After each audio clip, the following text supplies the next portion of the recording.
I would say the GVT thing, maybe 5 out of 10. I don't really think people should be doing 10 by 10 of 65% of your whatever anything area. That's a lot. It's a lot to do. That is a Yeah. lot. But I also know a lot of strong ass people that do ridiculous shit like that. Like I do just because you want to know. You're like, can I do this? I won't actually break unless I'm weak and I lose form. So like, let me just try this before.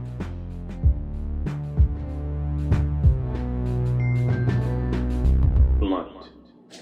Cheers, bitch! Nice. We got some iced coffee with some creamer on the side. I just have almond milk. We got a couple guests too. Oh yeah, let's put them in the middle. There was a point in time where I had a similar effect happening with my hair, where there's like literally like a middle, like I had a horn coming up out of one of my hairs. Because it was, you know when you retwist it, you got the bump on the bottom. I just had the bump tight enough at the bottom that I had a hair sticking up and we looked like twins. But that's my child, Frugal. That's my air plant. I have another one of them. He's growing. Here. Yeah, and he's growing. There's a surprise with that. Well, I'll show you later. But first, I think we should talk about the fitness stuff. Yes. Knock it out first. You don't want to this later? And another one too, another child, Okay. but we'll get to the children's afterwards. Frugal's kind of like he's camera ready. He's cute. He has a whole voice in my head and everything. He doesn't say nothing. He doesn't say nothing, but he got a voice in my head. Oh. We are gonna break down our, I guess, top 3 favorite. Yeah. So you both know, or you all know, that we're personal trainers. Yeah. And we love fitness. We love working out. We love exercising and moving our bodies and exploring different types of movement. So I wanted to ask Tajizzle what his top 3 favorite exercises are. And you can have 2 alternates if necessary. Like you can't come up with 3. Okay. But these are exercises that you don't necessarily do often. These are exercises that you just love to do. Mm-hmm. Okay. Go. Well, can I ask, before I give my answers, Yes. what inspired your inquisition? So today I started, or actually no, last week I started working out more CrossFit style. So as I mentioned a couple episodes back, I was starting a full body regimen this past month and it's been amazing. Mm-hmm. It's really interesting when you love fitness and then you fall in love with it again. Yeah. Like when you switch it up. And someone like me who craves novelty, I need to switch it up often. Mm-hmm. So I started doing full body workouts every time I was in the gym or even at home, and it's just been lovely. So I started training with this app called Train, and it's a CrossFit. It's an app that provides CrossFit workouts every single day. And for someone like me who programs for clients every single day, I don't like to program for myself. Yeah. I'll be completely honest. So I actually do like to find inspiration in different apps. I like to find inspiration from different fitness influencers on Instagram. And it just helps me to go into the gym with a plan. And I already know what I'm going to do. The only thing that I really have to focus on for myself programming is just my warm-ups. Because that's really important to me, and just mobility after my workouts. So yeah, that's what inspired me. I was doing my CrossFit workout today and I was like, oh my God, I love snatches. It was my first time doing a snatch, and it's an explosive movement where you're, getting a lot of power. Full body. Yeah, it's a full body movement. You're using power from your lower body to your toes. Yeah, from the floor. And you explode up and then it goes into your shoulders. It's amazing. Maybe you can add a clip of the snatch on YouTube. Yeah. So I was doing a snatch and then I was like, oh my God, I really love this exercise. And as we were thinking about, different topics to talk about today, I was like, I wonder what Tajay's favorite exercises are. So that's what inspired. I am in agreement with you that you can have like really self-satisfying, and not in a bad way, but favorites when it comes to exercises. Like, might not be that day in the gym, but you're like, yeah, but I can throw in some. I can do a quick setup. Mm-hmm. So I would say that in my top 3 favorite exercises is really obnoxiously dumb, heavy deadlifts. Oh, okay. For some reason, when I'm super hungry, like if I didn't eat dinner last night and I woke up and I had an early day and I haven't had anything to eat and yada yada yada, if I'm at a calorie deficit, for some reason I get this huge like itch inside my body. It's like, you know what would be fun though? If you just lifted up 400 pounds.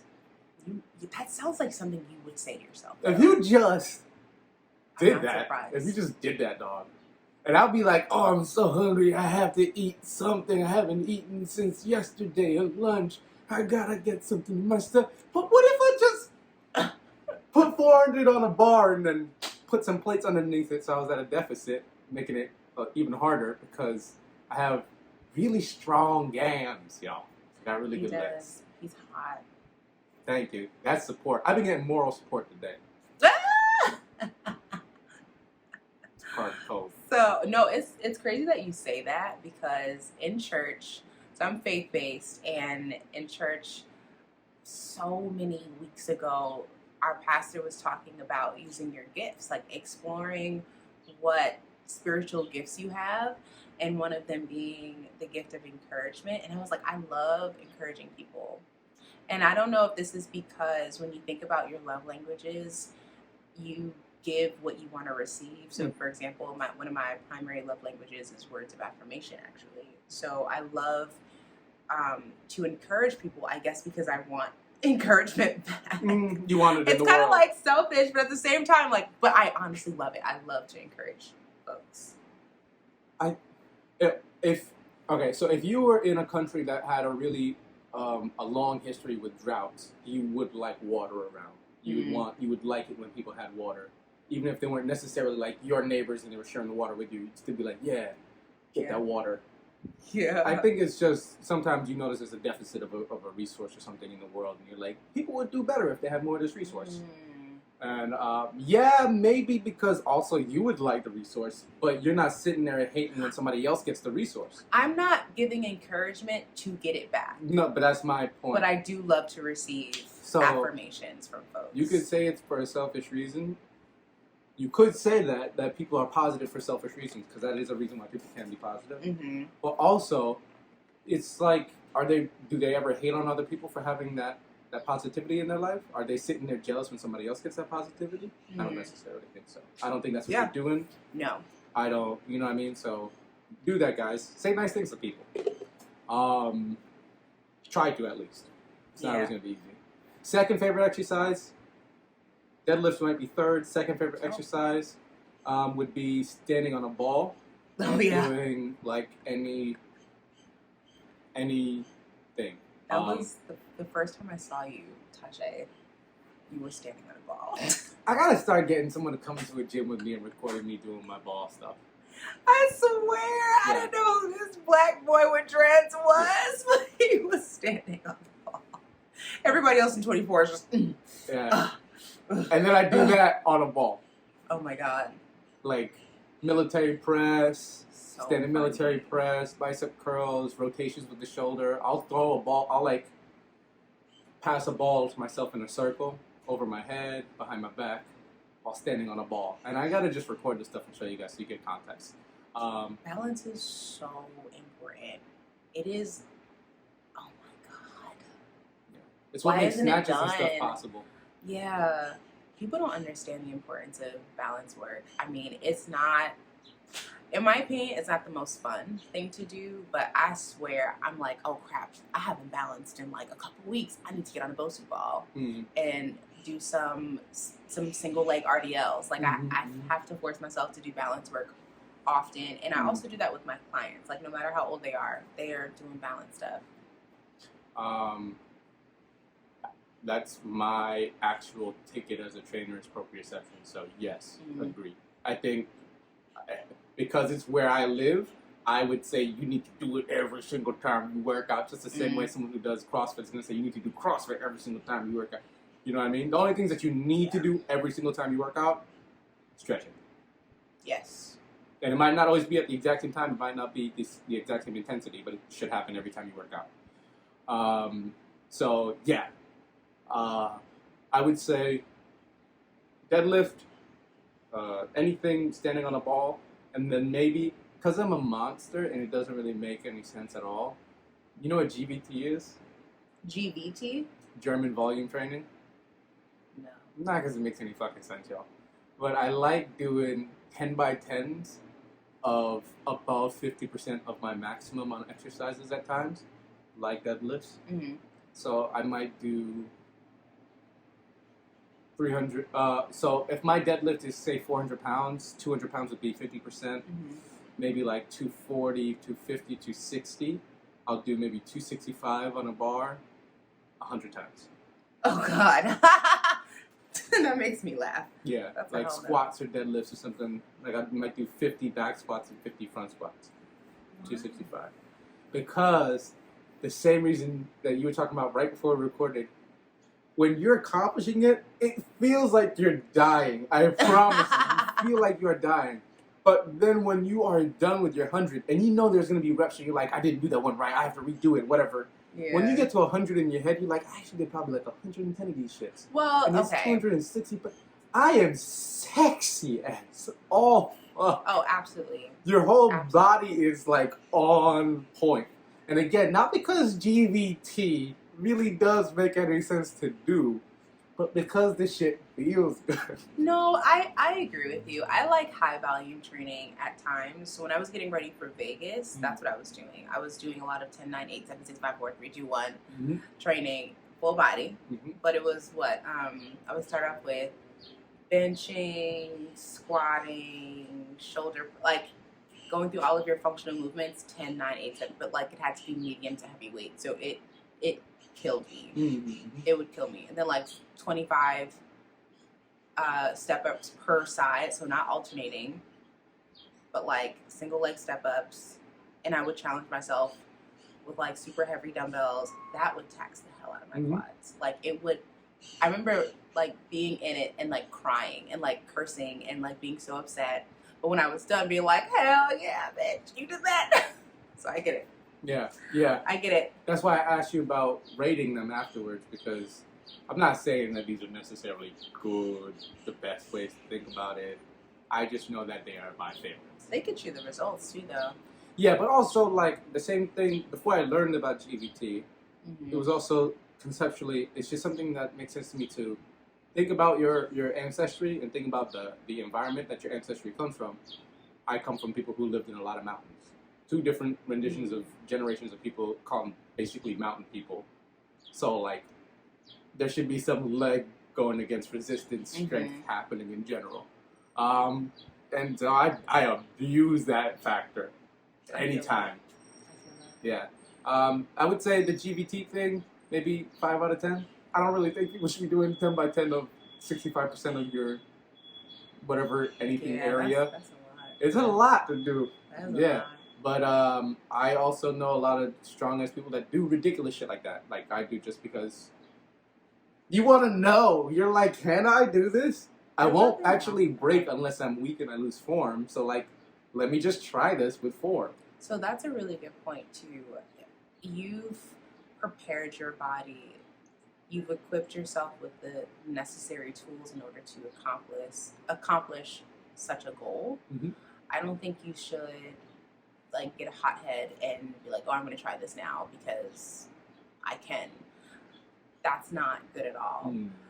You're really good with your mobility. That's like at the top of your list, and that keeps your joints and your muscles really healthy, and that allows you to do something as crazy as GVT. I don't think you should do that if you just because you can. Also, that's not right. Well, I didn't mention I don't use clips or belts or anything either. So like specifically, I'm doing everything under the condition that I have to control all of my everything that I'm doing, and I'm still not perfect. But because I focus so much on the balance thing, it allows me to get away with doing shit like you're saying, like the GVT or whatever else. So just doing heavy deadlifts when you're technically cold, you're not super warmed up, you didn't train for doing max deadlifts. You know, you didn't prep the week before for max deadlifts, you just execute it. I can get away with that stuff with no belt or clips or anything because all the other times I'm still working on balance. Yeah. I think that's pretty cool. Yeah. So those are my favorites. I think that's pretty cool, man. Yeah. Thank you kindly. Snatches are maybe up on your list. Snatches are definitely on my list. Burpees. Burpees are Fuck on my list. Fuck no, I don't fuck with burpees at all. I get that reaction from folks all the time. Yeah, dog. I did 100 burpees on Friday because I love. I don't know why. I do know why. I used to hate them, and I wasn't good at them, and they were so challenging to me. And whenever I was working with my personal trainer, and she would program burpees for me, I would like curse her out in my mind. Eventually, you do something enough, or you're consistent enough in the gym to where you're doing burpees and you're like, oh shoot, these aren't as hard as they used to be. Yeah. And then you do like full burpees. I'm talking about like, full burpee means that you go into a full push-up position, from the ground, touch the ground, gotta push up, gotta get yourself back up, and then jump in the air. And I was like, oh my God, I'm good at this.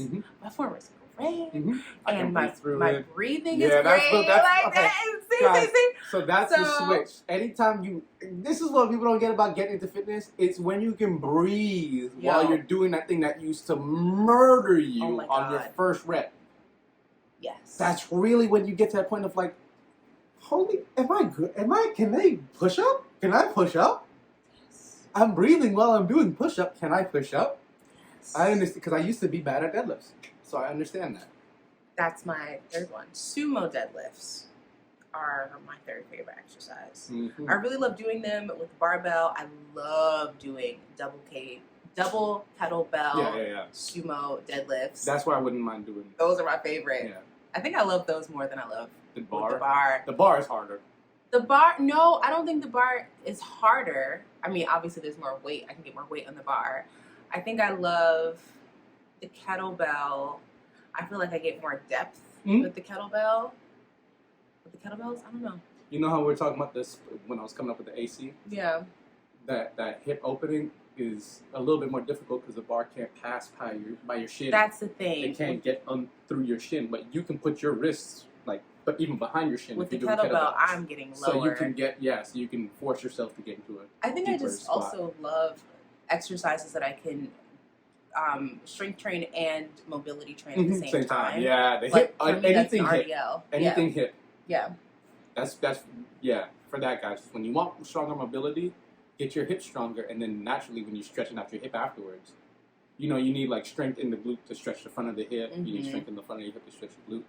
Yeah. Yeah, do some things that are uncomfortable. Another good exercise is that's what this one's called. Side planks with a leg lift. Those are hard because you're going against gravity.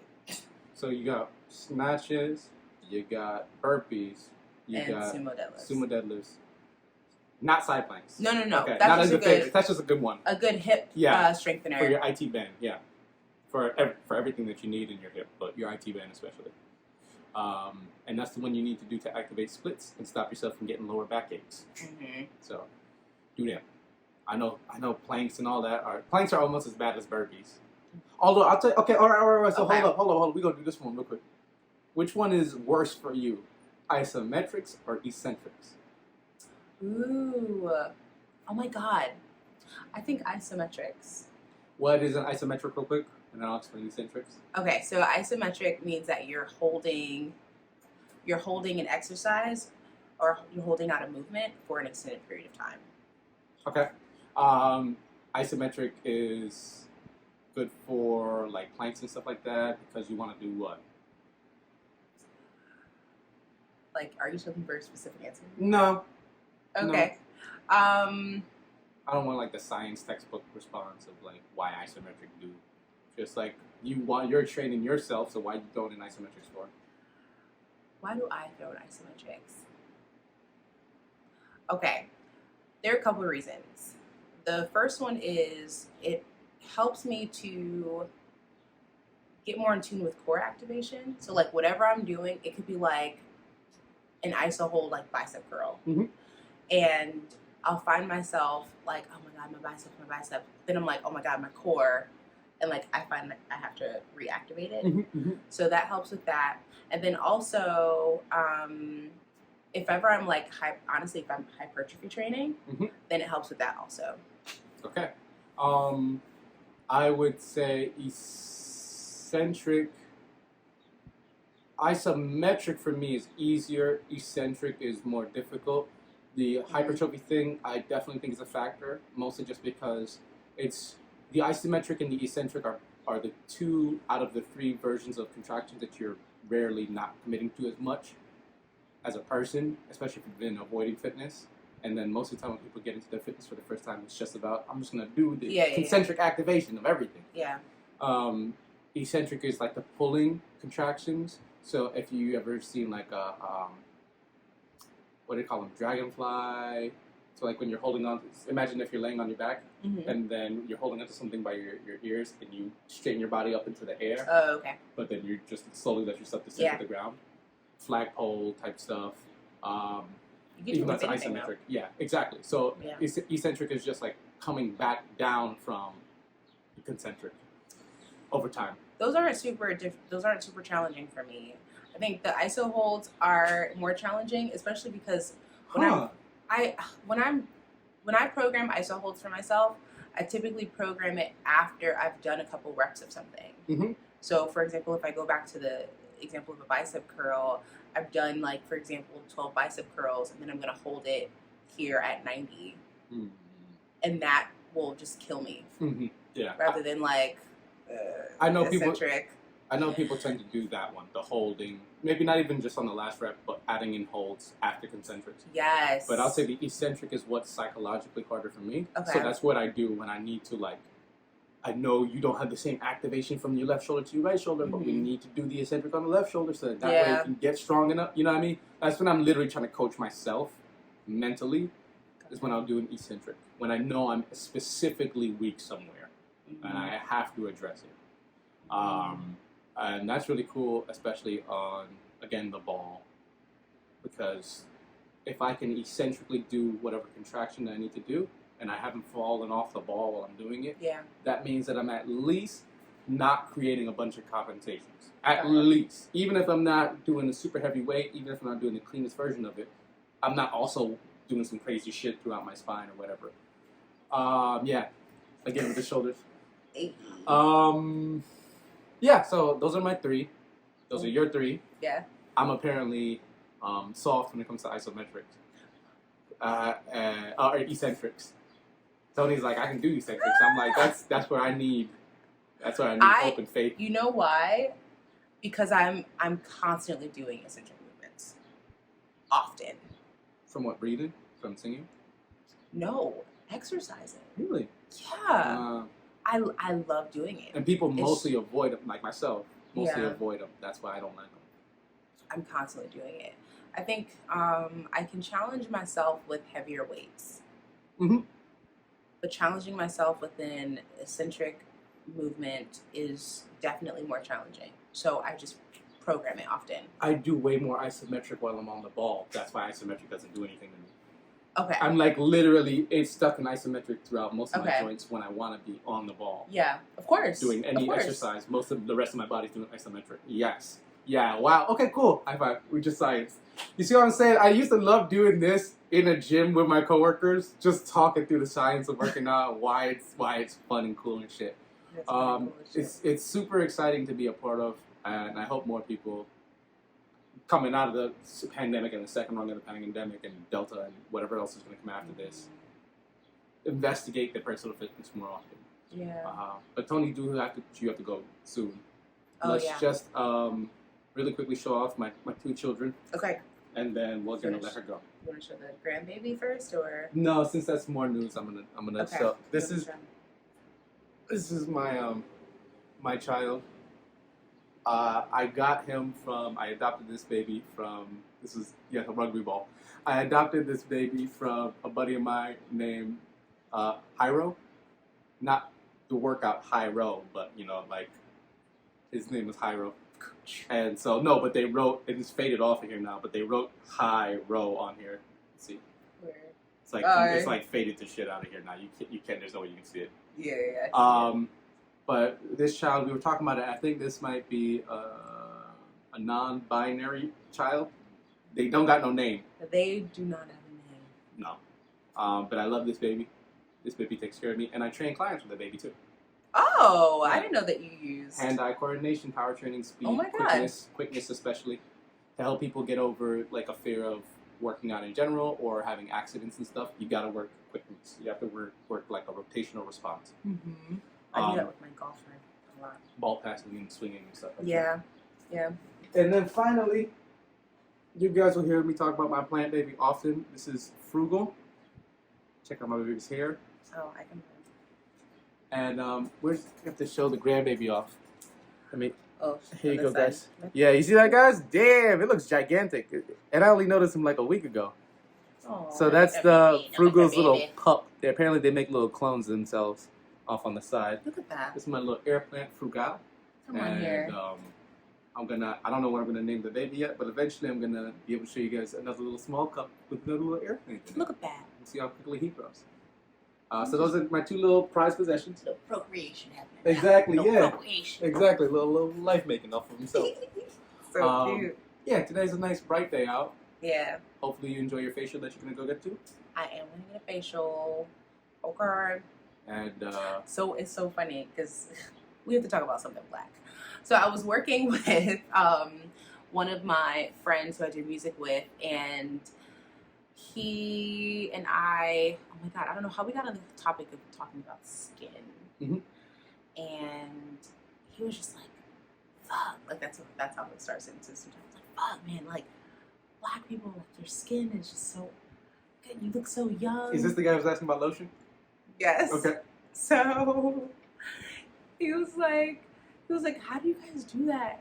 You know, white people, just, just get wrinkly. And I was like, we like to stay moisturized. Yeah. And that's but in all honesty, that we like to stay moisturized. And I mentioned that while we're talking about facials because I really attribute my skin and just, I don't know, how hydrated it is from taking care of it. Like I invest in a monthly facial. So folks with melanin, make sure that you are protecting your skin. Sunscreen, I have sunscreen on right now. And make sure that you're getting, you don't have to pay for a facial, you can do that at home, but definitely hydrate. I can't argue with it. Exfoliate, all I that. can't argue with it. Actually, the next time you guys catch me, I'll be maybe with some done up dreads because I might have to step into a loctician shop because I have to start recording. Oh, I'm gonna be in a short film. What? Okay, we'll talk about it. Yeah, no, nothing crazy. My homegirl Olivia, who was also on the first episodes of this podcast, she's completing one of her films that she's written. So I'm gonna be playing one of the roles in that. I always find out stuff about him on the podcast. I think that's good. My reactions are genuine, folks. I think that's a good thing. All right, so we're gonna let you go. Yeah. Guys, puff and pass, education, peace, and love. Yo, pay us. But for real, if you are enjoying these episodes, please subscribe and consider donating via Anchor. Hey guys, remember to subscribe, like this video, and hit the bell. And if you're really cool, review us on Apple Podcasts.